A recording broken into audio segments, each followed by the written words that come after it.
বাংলাদেশ প্রধানমন্ত্রী শেখ হাসিনা সরকার এক বিরাট বড় ঘোষণা দিয়েছে, যার দোকানে লাল পলিথিন পাবে স্বামী স্ত্রী এক জায়গায় 20 বছর জেল কাটতে হবে, জেলের ভিতর কোনো সন্তান নিতে পারবে না, জেলের পরিবেশ নষ্ট হইবে।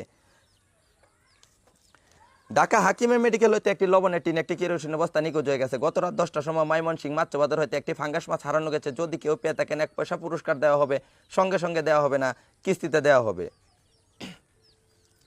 সিলেট রেল স্টেশন থেকে রেলের 2টি চাকা হারানো গেছে, ধরা পড়েছে ঈশ্বরগঞ্জ ব্রিজের তলে।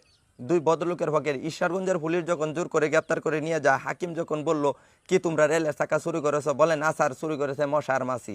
যখন ওদের উপর নির্ধারিত দোষ চাপায় দেওয়া হয়, মশার মাছি প্রায় 3 ঘন্টা গোলাগুলি হয়। পরে 25টা মাছি আর 33টা মশা নিহত হয়। নিহত মশাগুলোকে সিলেট মেডিকেল হসপিটালে ভর্তি করা হয়। আহত মাছিগুলোকে আজিমপুর কবরস্থানে 700 টাকা রোজের কামলা লইয়া লেংডি মারিয়া ফাইরিয়া মাটি দেওয়া হয়।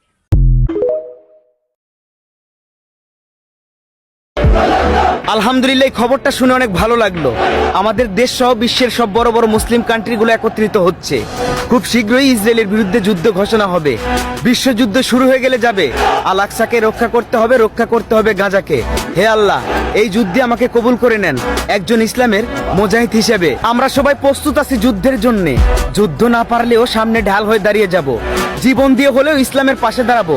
ইনশাআল্লাহ ইসলামের বিজয় নিশ্চিত। ইসলামের পতাকা এই পুরো বিশ্বের আকাশে উড়িয়েই ছাড়বো।